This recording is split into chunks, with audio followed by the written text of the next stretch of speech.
Ang Manibela Challenge is, ang tawag nila dyan, time trial eh. Meron tayong different categories. Merong team, and then merong male and female individual. There's a total of 33 obstacles. Kanina mga magka-try, sabi nila, mahirap daw. Pero kaya nga challenge, di ba? So it's a Manibela Challenge. Kaya yun. Overall, yun ang mangyayari. Pero the more exciting part here is, as we always do, yung charity component. You're having fun while you're helping naman po yung mga chosen beneficiaries nyo. So makakatulong kayo while having fun. I think it's an amazing event na they're mixing fun and thrill with charity and also being able to help other people. And yeah, it was a lot of fun. Challenging talaga siya. Kasi this is not only a challenge but also kung sino man yung mananalo na team, they will be able to donate their winnings to their chosen beneficiaries. So for this event, napaka-importante na number one ay physically fit din tayo. Importante na bago tayo sumali sa mga ganitong klase ng event ay talagang meron tayong physically preparation. Kaya it is very important also na part ng mga bago nila pagsalang yung preparation, nakakapag-adapt na sila dun sa heat na maaari nilang maramdaman throughout dun sa course dahil yung gear pa lang kasi ng rider, napakainit na niyan. Plus, it adds yung weight.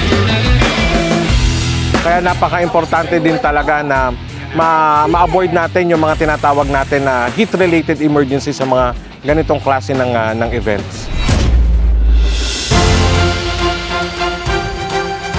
As a rider, malaki may tutulong sa atin ito, sa ating daily, sa pag-ride natin. Talagang yung skills natin mahasa. Kasi ako, first time ko, wala pa ako talagang na-try na ganito eh. Talagang exciting siya, challenging talaga.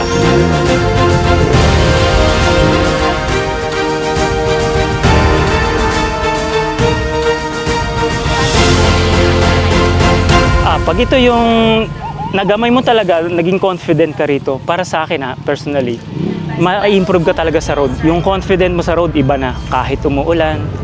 Kasi ang problema ng mga big bike, traffic, U-turns, yan. Kasi ginagawa ng iba, itutulak yan kasi big bike eh. Hindi sila makapag-turn ng sila lang. Pero pag ito lagi mo itong ginagawa, easier lang sa'yo mag-U-turns sa mga traffic, yan. Ganon. Para sa akin talagang the best yan. Pero hindi sa ganito kalaking event at ganito kagandang venue. Usually mga ride, mamimigay lang po ng ilang mga pangunahing pangangailangan. Pero ito, ibang level po. Unang-una, ibang level ng skills ang kailangan sa riding. Tapos ibang level din naman ng charity yung ipapagkaloob naman po natin sa iba. Sa lahat po ng mga riders natin dyan, mapabaguhan or expert, iniimbitahan ko po kayo na sumali dito sa Manibela Challenge.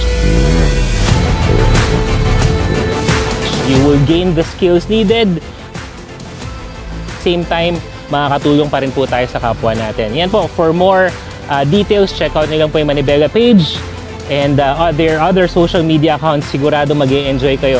Sa totoo lang po, ako ay walang balak na sumabak sa course na to. Sabi ko magko-cover lang ako, pero naengganyo ako sa course. Kaya ayan, sumalang na po tayo, tawa ng Diyos yan. Naka-finish naman po tayo.